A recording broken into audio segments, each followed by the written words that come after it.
Alright, let's see what skid mark on the underpants of the game industry Electronic Arts has left for us today. Wait a minute, what? They've done the Battlefront 2 thing again, but worse? Already? Folks, allow me to introduce you to EA Sports' UFC 3, which at least one outlet calls the single most egregious implementation of microtransactions to date.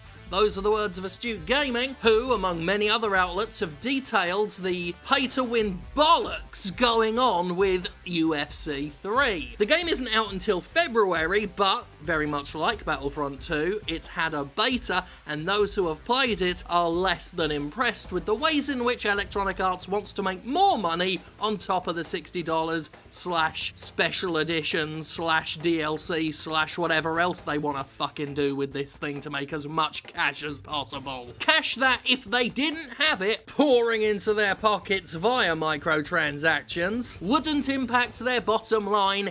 EA's words, not mine. You can shove those excuses about games being too expensive to make right up your lying ass. So, just like Battlefront 2, player progression in UFC 3 is determined by loot boxes. Again, like Battlefront 2, there's an online element to this, an online competitive element to this, in which those who pay into the loot box system can unlock tangible player upgrades, advantages, everything from techniques to abilities to fighters to statistics. It's governed and upgraded through UFC 3's loot box system. With this game, we're hearing the exact same shit we heard with Battlefront 2. A new player can walk in fresh, drop hundreds of dollars into the game, and walk away without having touched the fucking thing, significantly more upgraded, superior to their online competition. You know what? I fucking hated 2K18, but at least 2K Games in that one instance was smart enough to keep the money and the loot boxes separate entities and sidestep the controversy. But EA, despite its setbacks and PR disasters with Battlefront 2,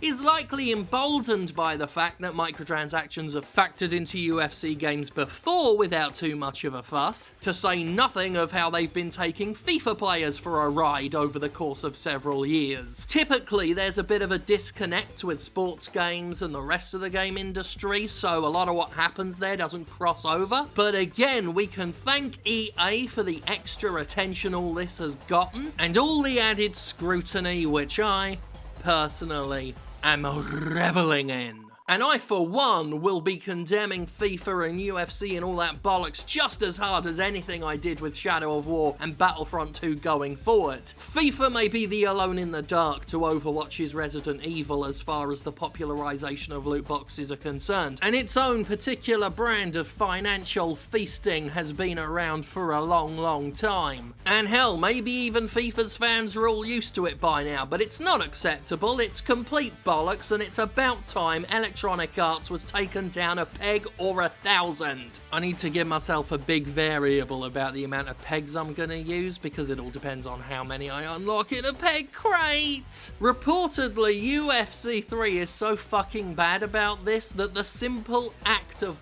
punching is governed by an RNG glorified gambling gacha system scheme. The most basic jab can be upgraded. If you unlock a jab with a 5-star rarity in a loot box, you will simply be able to punch your opponent better than your opponent can punch you. That is nonsense. That's fucking nonsense.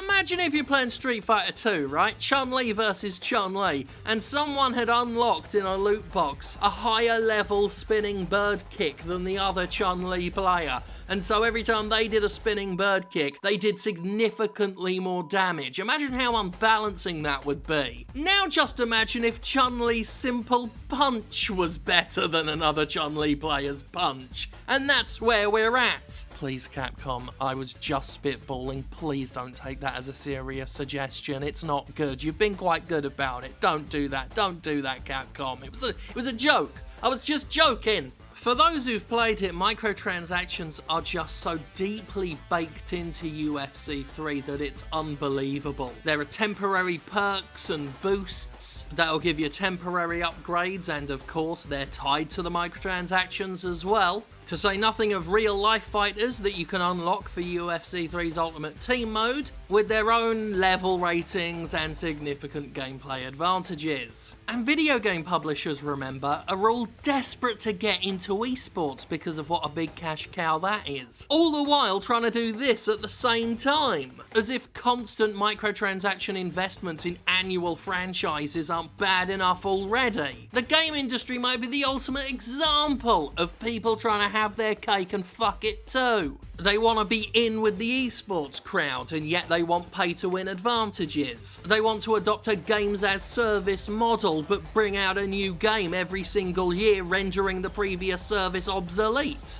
These desires don't work together, and these ideas are not sustainable, and this game industry is a Rube Goldberg machine of fuckery that still baffles when you consider it somehow manages to remain in operation. And I'm expecting some comments to say things like, well, this was in UFC 2, but that goes back to what I was saying about how the insular nature of sports games compared to the other parts of the industry has let a lot of this stuff go unchecked. But let me tell you, it's fucking checking time. And I'm very curious to see how EA would handle checking time as applied to a game like FIFA or UFC. With the passionate Star Wars fan base and the unprecedented nature of what was going on in a game like that, there was a lot of walking back.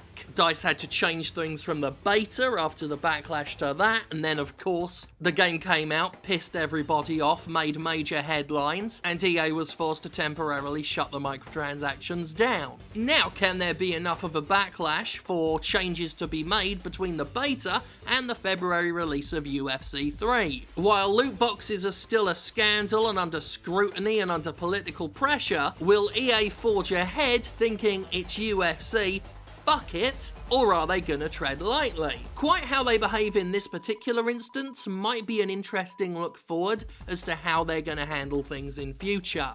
We're standing right now at a very interesting crossroads. UFC as a series, as a game series, already has a fan base that's used to this bollocks by now. Same with FIFA. They're fucking used to it. But Battlefront 2 proved that EA's confidence would be its undoing, and now everything it does is under a microscope, so how's it gonna react to the pressure? My hope?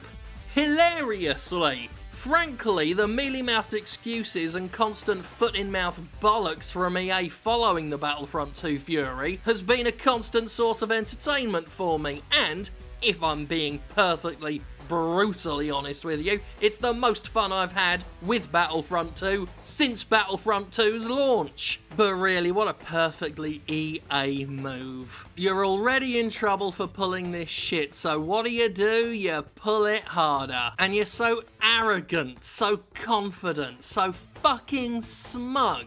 You expect to get away with it just like you thought you'd get away with it in Battlefront 2. And maybe you will, because like I said, UFC, different beast from a Star Wars game. But if this blows up in your face, oh how I will laugh, how I will laugh, how I will laugh,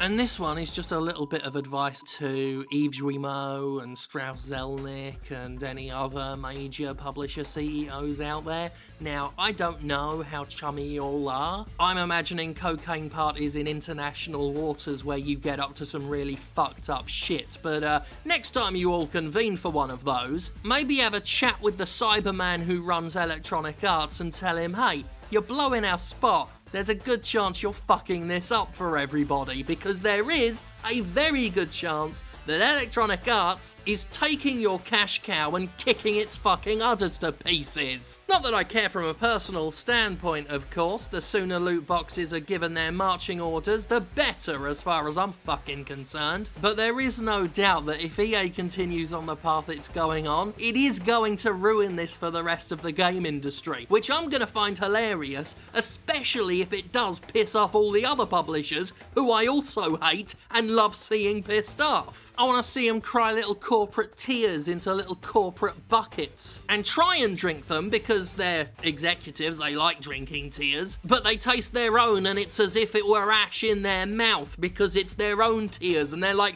this isn't orphan tears. I'm Strauss Zelnick. This isn't orphan tears. This is real tears from me.